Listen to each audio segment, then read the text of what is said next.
Imran sakit di rumah sakit, dijaga oleh Mbak Lisa, dan ginjalnya diambil. Jadi saya ngobrol di live saya, tiba-tiba ada seorang ibu-ibu telepon, ayo Imran itu anak saya. Loh, ibu tahu nggak Imran jual ginjal? Tahu. Tolong pulangkan anak saya itu keterbelakangan mental. Ternyata ginjalnya dijual dengan sadar. Orang keterbelakangan mental berangkat kerja di Kamboja, ginjalnya dijual, keluarga hanya dapat 10 juta. Kok bisa lolos di imigrasi? Benar dok, ini ginjalnya tinggal 1. Iya, ada sayatan. Dia sadar, kutanya, nah Imron, saya tanya, ginjalmu kamu jual? Atau ada orang yang nyuruh kamu? Bilang dia, enggak, ini kemauan saya sendiri. Jual berapa? 135. Tapi kita nggak tahu pada proses pengambilan ginjalnya juga dulu, prosedur medisnya bener apa enggak, steril apa enggak. Bisa dilihat deh videonya ya, waktu dia sakit. itu Iya. kan. Iya. Sampai menggigil gini kan. Kejang-kejang dia. Pokoknya nggak sadar, dipanggil-panggil pun hanya matanya ke atas.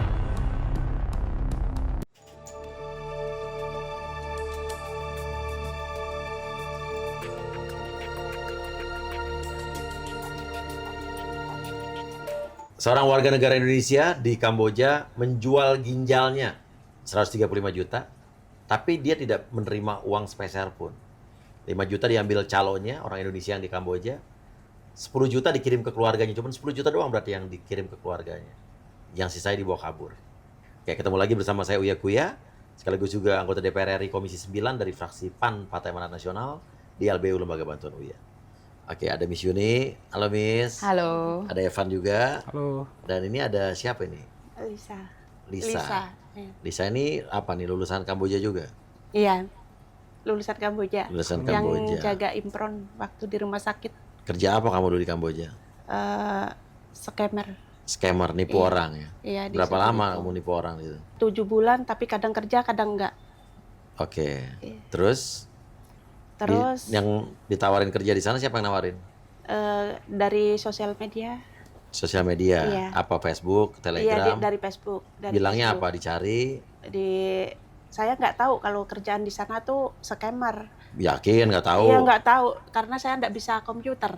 Oke. Dibilangnya apa kerjanya? Saya kan biasa kerja di Indonesia sebagai penerjemah di proyek-proyek kayak gitu. Penerjemah bahasa apa ke bahasa apa? Bahasa Mandarin ke Indonesia. Mandarin ke Indonesia. Iya. Jadi dibilangnya di sana penerjemah? Iya, dibilang penerjemah. Terus saya tanya kerjanya apa? Semacam kamu kerja di Indonesia kayak gitu. Kamu kerja di Indonesia apa ya? Kayak gitulah kurang lebihnya. Di mana tinggal kamu? Saya tinggal di Kalimantan Timur. Oh, Kalimantan Timur. Berangkatnya dari bandara mana waktu itu? Dari Balikpapan ke Medan. Dari Medan langsung ke Kamboja, apa transit dulu? Ya. Transit Kemana? ke Bangkok. Ke Bangkok. Iya. Terus di Medan, di imigrasinya diperiksa apa lewat jalur khusus? Langsung diperiksa. Ah. Iya. Diperiksa ya? Iya, diperiksa. Diperiksa. Ditanya apa waktu di imigrasi? Ditanya kamu mau kemana? Terus saya bilang sudah dikasih tahu sama yang beli tiket, disuruh ngomong kalau holiday kayak gitu. Holiday. Terus Iya, lolos tuh ya? Holiday, iya terus lolos. Oke, nah intinya apa hubungan kamu dengan Imron yang jual ginjal itu? Teman satu perusahaan. Oke. Imron tuh berapa lama kerja di situ? Saya tahu itu sekitar sebulan lebih. Oke, gimana cerita dia kerja di situ? Terus dia scammer juga berarti? Scammer. Terus jual ginjal tuh gimana? Maksudnya dia Jual ginjal itu dia sebelum sama kita, dia di perusahaan lain jual ginjalnya. Yang saya tahu pas dia sakit, terus dibawa ke rumah sakit, saya disuruh jaga. Terus? Disuruh jaga, waktu itu dia lapar, tidak sadar-sadar. Jam 2 malam dia sadar, terus saya tanya, sebelum itu saya cek dulu dia, benarkah ini jual ginjal atau hanya sekedar berita-berita aja gitu kan? Enggak, Bang. Kamu tahu dia jual ginjal tuh dari mana? Dia ngomong apa? Iya, pas di perusahaan itu saya hanya dengar-dengar, belum memastikan. Katanya dia jual ginjal. Iya, tapi setelah di rumah sakit, saya cek dan saya tanyakan kepada dokter, apakah benar dok ini ginjalnya tinggal 1? Dokternya jawab iya. ku pastikan, ku buka, oh iya, Ada apa? ada sayatan kayak gitu. Dan dia ngomong dia jual ginjal. Waktu dia sadar, ku tanya, dia Oh, ngomong. Oke, ngomong apa? Ngomong kalau benar Imron, saya tanya, ginjalmu kamu jual atau ada orang yang nyuruh kamu? Saya bilang dia, enggak, ini kemauan saya sendiri. Jual berapa? 135. Gila, terus uangnya kemana? Saya bilang, uangnya saya kirim ke keluarga 10 juta. Terus yang 5 juta buat yang ngantar saya jual itu. Siapa namanya? Kutanya namanya siapa, dia bilang nggak tahu, lupa. Terus agennya siapa, nggak tahu, bilangnya. Terus 5 juta dibuat agennya, iya, 10 juta buat keluarga, 125 lagi? Yang 120 lagi iya, ya? 120.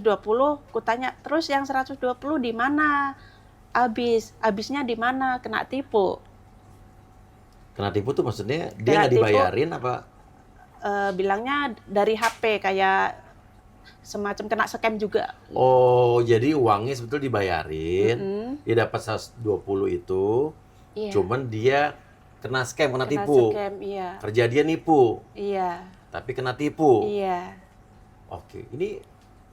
Oke, dia jual ginjal atas keinginan sendiri. Iya. Artinya ada yang nawarin gitu. Iya. Kok dia mau sih jual ginjal dengan Ya. harga 135 juta tuh, maksud dia tuh kondisinya orangnya normal apa gimana?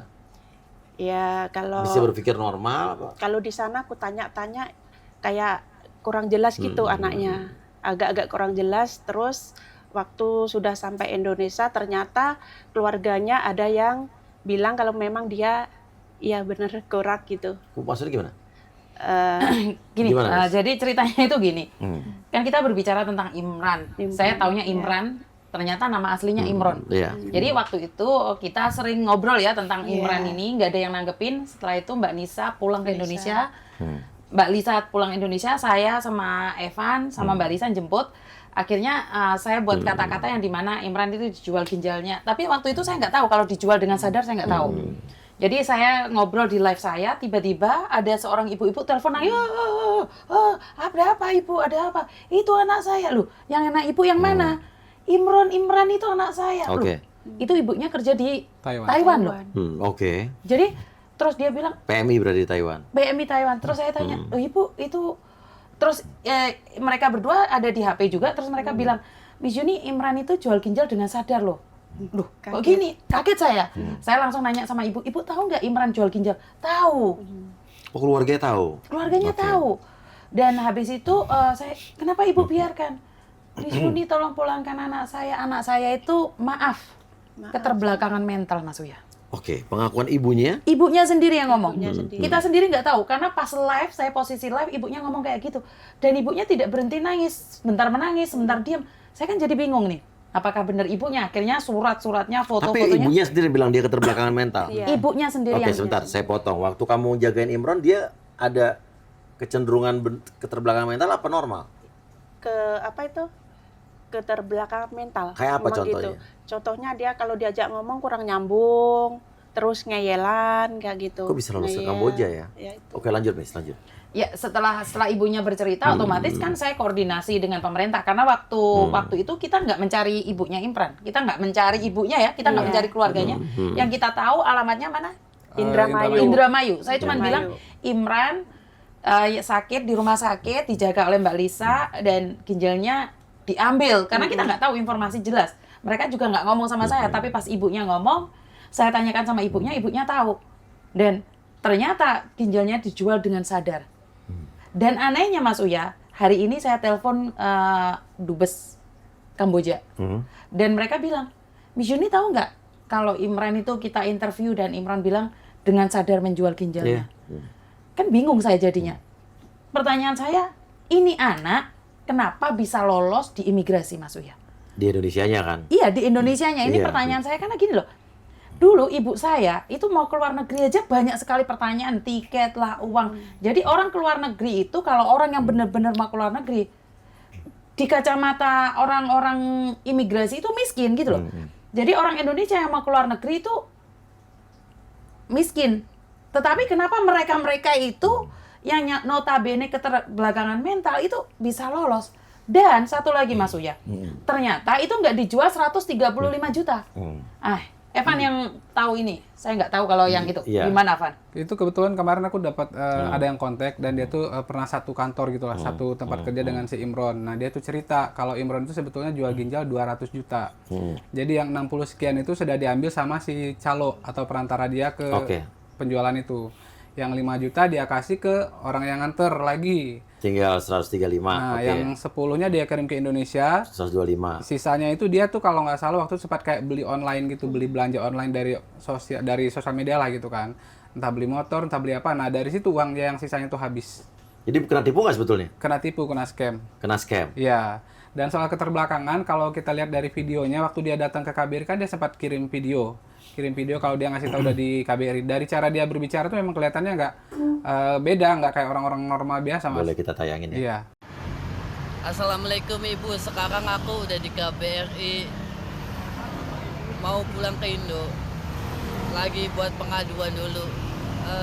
Doakan aku semoga aku sampai di Indonesia. Oke. Tapi tapi dia secara bicara masih bisa bicara normal Bisa gitu ya. nyambung. Cuman memang kayak yang kayak orang-orang yang nggak normal gitu, beda, nggak kayak kita gitu. Setelah di KBRI 2 hari kabur dia. Iya, kabur Sempat lagi. kabur. Kabur Iya. lagi, hilang lagi, dan datang sendiri lagi. Betul. Dan hari ini juga KBRI telepon saya bahwa kemungkinan besar sudah bisa dipulangkan. Oke, ada Tetap- overstay dia? Ini masih diselidiki Oke. dulu, dan dua Mas Uya. Jadi yang namanya Afrianel yang kemarin sempat depresi juga, Iya. itu juga akan dipulangkan. Jadi Imran dan Inel. Afrianel, Inel yang dari Manado juga ini, Yang linglung itu ya? yang linglung itu Iya. benar, itu akan dipulangkan, tetapi harus ada pendamping.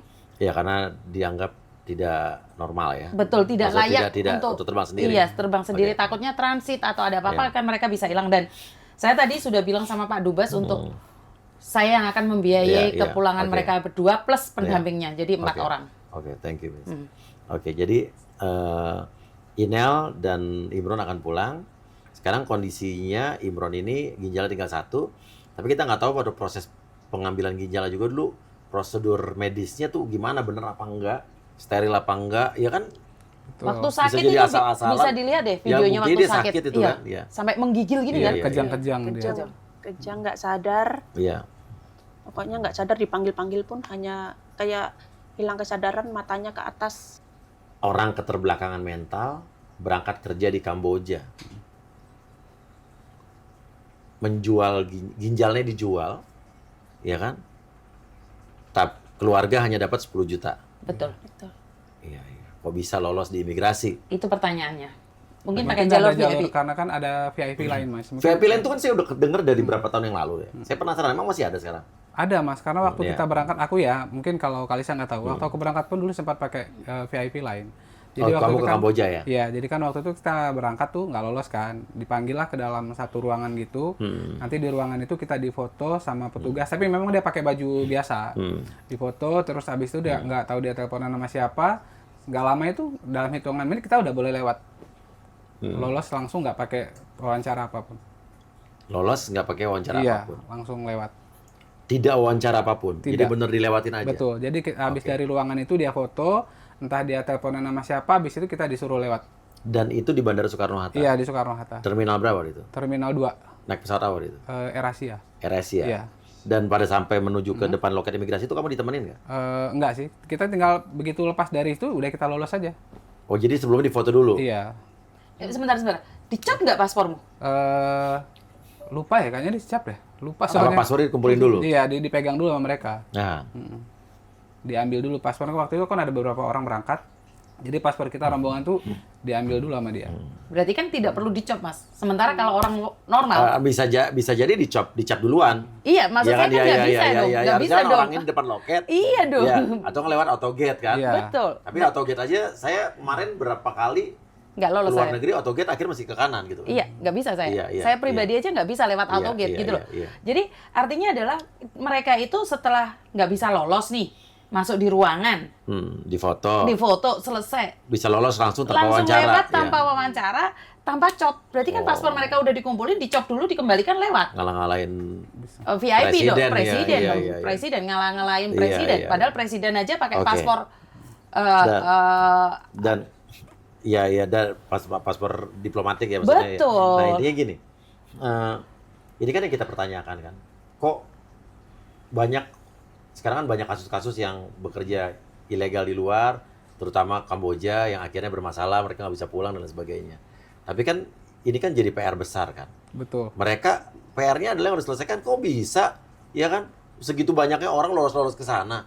Artinya kan di keimigrasian kita, ya di pembuatan paspor juga kurang diperketat, apalagi di keimigrasian udah jelas-jelas gitu kan ya. Negara-negara Kamboja, Thailand, Myanmar, Laos itu kan bukan negara tujuan penempatan pekerja migran Indonesia. Artinya kalau emang benar-benar imigrasi, saya yakin imigrasi ini pasti perintahnya serius, cuma pasti ada oknumnya. Betul. Ya kan? Tapi kalau emang nggak ada oknum-oknum itu, mereka serius. Sorry aja emang, kalau mau berangkat ke tujuan-tujuan walaupun sekarang orang bisa mengecoh ya. Bisa lewat Malaysia dulu, Singapura dulu. Cuman sekarang screening lebih diperketat aja karena waktu zaman 2 tahun lalu, 1,5 tahun yang lalu, saya pernah beberapa kali menggagalkan orang berangkat kerja ilegal. Saya dapat informasi, saya telepon langsung dulu pimpinan imigrasi, kepolisian, apapun yang ada di hotel mana, ada di tempat di hotel mana dulu, kayak kasih informasi segala macam. Tapi kan itu kan peran serta masyarakat pada saat itu kan saya emang Kita fokus di kita sana. fokus itu kan. Betul, Tapi kan yang kita tangani ini sekarang banyak masalah gitu kan. Kita nggak bisa terus-terusan begitu. Harusnya selanjutnya kita percayakan saja sama Pemerintah. sama imigrasinya, ya sama mungkin kepolisian yang Polres Bandara, ya kan. Dalam arti kata, sebetulnya ini bukan hal yang sulit. Ya kalau emang serius niat gitu kan, gue rasa bisa kok kita benar-benar bikin satgas khusus untuk menfilter orang-orang yang berangkat, cari informasi gitu kan. Sebenarnya saya tidak mengerti aturan pemerintahan ya Mas Yoyo. Karena seringkali pembantu TKW, PMI yang mau keluar negeri Sulit. itu di-screen benar-benar gitu loh. Iya, Kontrak yang jalur kerja, legal kan. Yang jalurnya resmi. Iya. Hong Kong aja ditanyain tiketnya, siapa yang bertanggung jawab. Ini benar loh. Kontrak kerjanya, BPJS-nya, zaman dahulu ETKLN, ini yang resmi loh. Kenapa yang nggak resmi mudah sih? Nah, Pak, yang sebetulnya yang menggembirakan sebetulnya Thailand itu sempat, ya imigrasi di Thailand ya, sempat pada beberapa waktu yang lalu menerapkan kebijakan baru bahwa turis yang masuk ke sana Harus bawa uang. tanpa uang minimal sekian itu nggak bisa masuk. Betul. Artinya mereka kan Screening. lebih aware screening bahwa jangan sampai Thailand ini dijadikan tempat untuk jalur masuk atau Ilegal. pintu masuk untuk ke Kamboja. Betul. Ya yang di sana aja aware. Harusnya negara kita kan yang ibaratnya punya kebijakannya, tahu rakyat atau pemerintahnya lebih punya kebijakan untuk memfilter mereka. Berani aja udah kalau emang dicurigain ini lo mau berangkat ke sana. Gagalin. Betul. Tapi Iya. kalau soal oknum Mas, kalau aku lihat sih memang Iya. nggak cuma dari satu instansi ya, dari beberapa instansi memang semua itu ada oknumnya. Kenapa saya bilang begini? Iya. Karena ada beberapa orang, nggak cuma di Jakarta ya, di daerah juga, itu mereka buat paspor, itu cukup dengan pakai KTP. Sedangkan setauku kalau buat paspor itu kan kita harus datang. Atau keluarga. Iya, ada ijazah segala macam, ada interview gitu-gitu kan, ada foto langsung. Tapi ini nggak, cuman kasih KTP, 1 hari langsung jadi paspornya. Ya, menurut gue sih emang harus 2 sih. Kuncinya adalah, ya sebetulnya ini di imigrasi ya, paspor juga kan. Imigrasi Dalam arti juga. kata, ya bagaimana pembuatan paspor ini diperketat, ya kan. Nggak mungkin lah orang yang ibaratnya, yang apalagi yang baru pertama kali bikin paspor ya, Betul. keluar negeri, ditanya dulu mau kemana, di screeningnya dari situ. Kedua di imigrasi juga harus diperketat. Dan harus berani untuk mereject orang yang dicurigai untuk berangkat. Apalagi, ya di daerah-daerah Dan satu tujuan-tujuan lagi, yang negara-negara mencurigakan kan. dan ada lagi nih Mas, apa namanya, orang-orang yang di Kamboja, artinya orang yang punya usaha di situ juga memang dia kerjasamanya itu orang dalam, ordalnya itu yang nggak cuma dari imigrasi, dari pihak kepolisian pun kemungkinan ada ya. Iya. Karena apa aku bilang begini, karena juga memang pernah ada yang bilang waktu itu ada yang mau berangkat, tapi dia tuh nggak jadi berangkat, dia kayak semacam minta tolong gitu. Dia bilang kalau dia mau diberangkatkan ke Kamboja ilegal, mau dijual. Akhirnya ditangkap sama kepolisian bandara.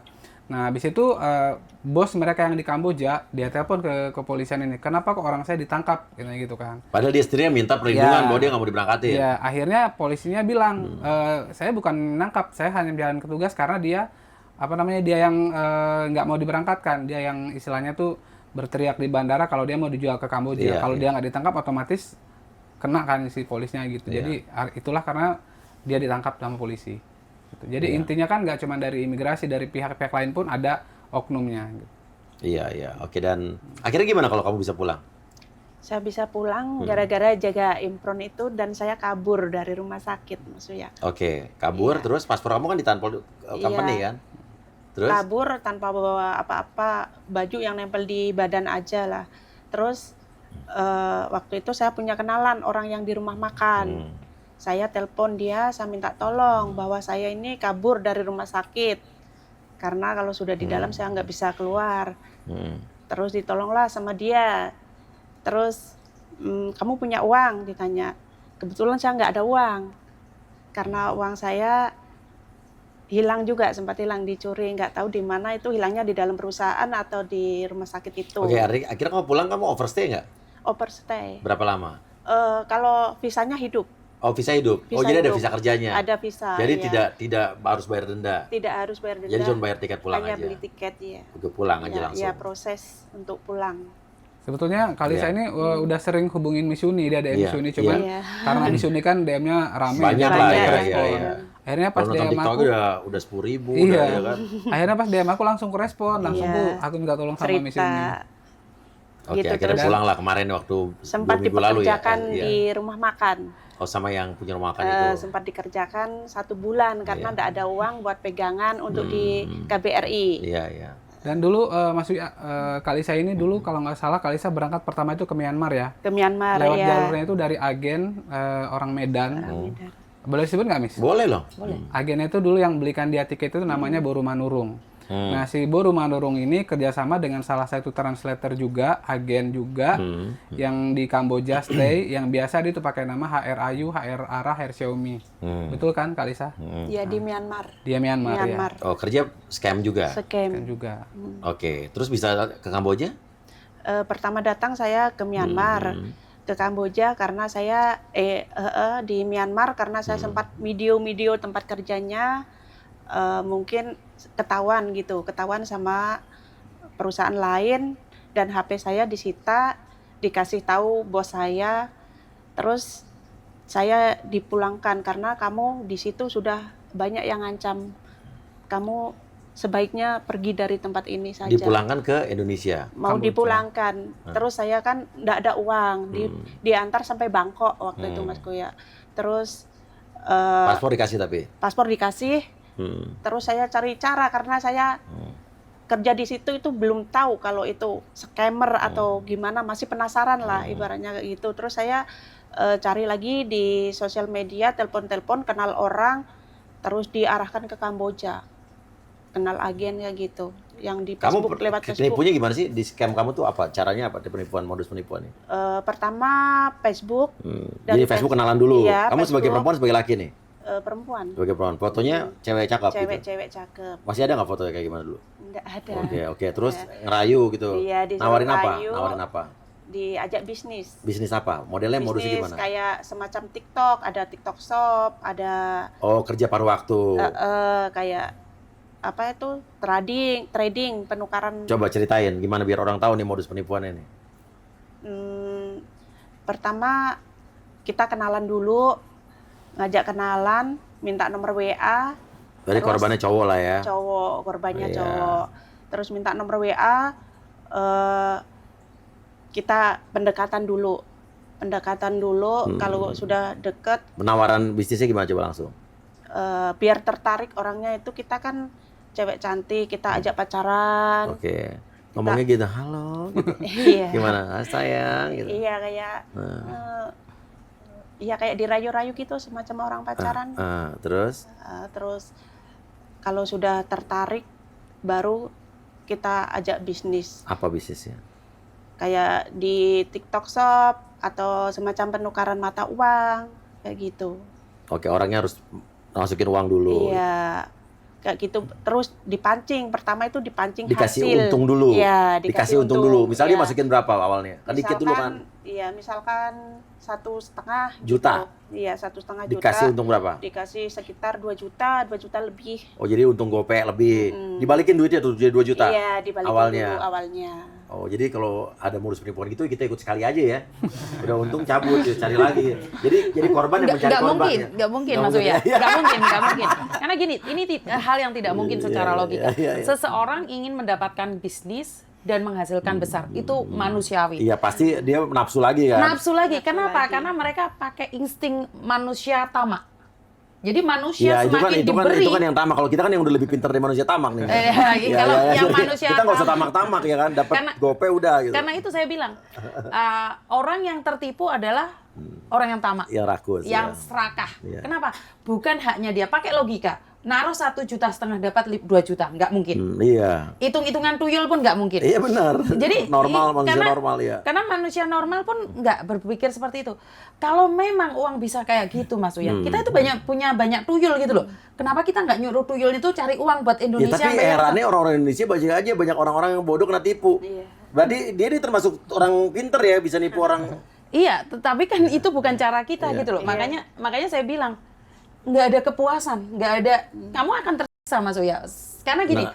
ada beberapa orang yang sudah senior ya, Evan ya, Dan dalam apa? Dalam penipuan. dalam penipuan. Iya. Dan mereka itu telepon kita ada beberapa orang di situ itu udah over limit ya. Iya. Jadi di mana? Jadi kita punya ada senior mereka itu ngubungin kita.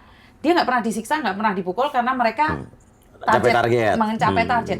Tetapi dia nggak tenang karena dia selalu berpikir anak dan istriku.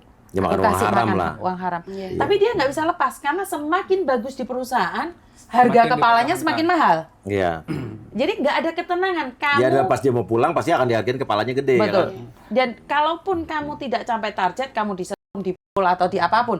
Kalau kamu tidak capai target, saat kamu menjadi anak emas perusahaan, kamu pun nggak bisa pulang karena harga kepalamu lebih mahal. Iya, ya, karena dia mendatangkan untung buat perusahaan. Betul. Karena itu saya bilang, ini kita itu mau gimana sih? Otak kalian diperes, tenaga kalian diperes. Dan bahkan ada yang bilang, yang jahat itu orang Indonesia loh. Itu ada salah satu TikToker Kamboja yang mengatakan bahwa coba tanya rakyatmu sendiri, yang nyiksa orang Indonesia itu siapa? Orang Indonesia sendiri. Iya, bukan orang Kamboja kan? Iya, tapi hasilnya itu kita berikan pada negara lain, Mas Uya. Iya, dan yang Ini ditipu nggak orang-orang kita juga. Ini yang nggak logika dan perempuan tersebut mengatakan bahwa yang nipu kan kalian, yang ditipu kan kalian. Saya cuma bilang, iya, tapi hasilnya kita bawa ke Kamboja. Dan makanya saya ulangi sekali lagi, 10 tahun ke depan, Kamboja lebih Lebih mulia maju dari dibandingkan Indonesia, Indonesia. Coba aja deh, karena anak-anak mudanya seperti mereka ini, tenaga, pikiran, otak mereka dibawa ke Kamboja. Tapi orang-orang Kamboja nggak ada yang kerja scam ya? Nggak ada, setahu aku nggak ada. Cuman Nggak mereka ada, tuh Jan. kerja tuh paling kayak jadi security, Security. atau jadi Iya. OB Iya. yang orang lokal sana. Jadi penjahatnya orang Orang Indonesia di Indonesia. sana. Nah, Orang Indonesia yang jahat, orang Indonesia yang diperas, orang Ya, Indonesia benar. yang ditrauma dan hasilnya dibawa ke Kamboja. Iya, Dan ingat satu Mas Uya, saya nggak terima itu apa? Udah di sana nggak kerja nggak jelas, harus bayar overstay. Iya. Berapa keuntungan dari overstay Iya, per iya, orang? iya, iya. Kenapa negara kita tidak menindaklanjuti? Iya, Ini iya. pertanyaannya. Overstay satu orang Mas Uya lihat sendiri kan listnya ada yang 2.000 US dollar. Iya. Kan terus mereka tinggal di sana, makan di sana, keluarga yang ngirimi, tetap Iya. uang Indonesia yang dibawa ke sana Mas Uya. Benar, benar, benar. Dan kita tidak terbuka. Dan itu Mas soal yang tadi diceritakan Miss Yuni yang senior-senior yang hubungin itu kan memang dia sebetulnya pengen pulang. Cuman memang mereka tuh terkendala yang senior ini ya. Pertama itu karena dia mempertahankan anak-anaknya karena dia ngelindungin anak-anak baru yang belum bisa kerja apa supaya kalau dioper ke tempat lain itu akan ada penisahan atau ada Iya. itu. Nah, jadi dia menjaga anak-anak Indonesia yang ini. Jadi dia tertahan di situ. Terus dia juga sebetulnya sudah pernah coba minta tolong, tapi memang pas dievakuasi itu nggak pernah tembus sampai ke dalam, karena di area perkantoran mereka itu ada 3 gerbang, 3 lapis. 3 Iya. lapis. Tiga Jadi lapis. begitu dijemput cuma sampai di gerbang depan. Udah lolos, Ya, udah jadi balik mereka lagi ya. mereka langsung dikurung di atas, ditutup semua sama bosnya. Nah, tapi hari ini aku tadi udah koordinasi sama Pak Dirjen KP2MI, terus sama Pak Dirjen udah ditembusin ke Kemenlu untuk mengupayakan kepulangan mereka. Ada 26 orang, Oke, 26 WNI. oke. Dan kamu nipu paling banyak berapa satu orang? Saya alhamdulillah belum pernah dapat sedikit Hah? pun. Bohong lo ah. Iya, serius. Hah? Yang Kok lo nggak disiksa? karena saya Dia translator, kalau translator Oh, nggak translator. disiksa. Oh, emang dia translator. translator tapi sebagai translator cadangan. Karena Iya, iya. kekurangannya banyak. Oke, bisa oke. Bahasa kurang, komputer kurang. Oke, oke, kayak oke, gitu. oke, oke. Begitu Ya. ndak ada translator, saya dijadikan translator. Begitu ada translator, saya di Bahasa Mandarin karena emang di situ banyak Iya. orang-orang Tiongkok, Tiongkok. bosnya. China-nya juga ya. Oke, buat translate ke Indonesia gitu. Iya. Oke, gaji kamu berapa waktu di situ? 1.000, dijanjikan 1.000 dolar. Terus? Tapi enggak pernah dapat Nah, karena kalau ada anak-anak itu yang bandel atau nggak bisa dibilangin atau nggak capai target atau nggak dapat WA, saya yang disalahkan, saya yang harus bayar denda oke. Jadi terimanya berapa kamu? 400, 300 bahkan 100. Mendingan kerja di Indonesia dong ya? Iya. Iya kan? Oke, ya udah. Oke, dan kita tunggu saja kepulangan Imron dan Inel ya. Email. Dan kita nanti lihat Imron akan dicek lagi kesehatan sampai sini ya. Siap. Karena ginjal tinggal satu dan kita nggak tahu proses pengambilan ginjalnya dulu gimana Seperti dulu, apa? steril apa enggak. Terima kasih, semoga ini jadi pembelajaran buat semua dan tidak lelah-lelahnya kita untuk mengedukasi ini ya agar kalian tidak tergoda berangkat ke luar negeri yang ilegal. Ya. Terima kasih. Wassalamualaikum warahmatullahi wabarakatuh.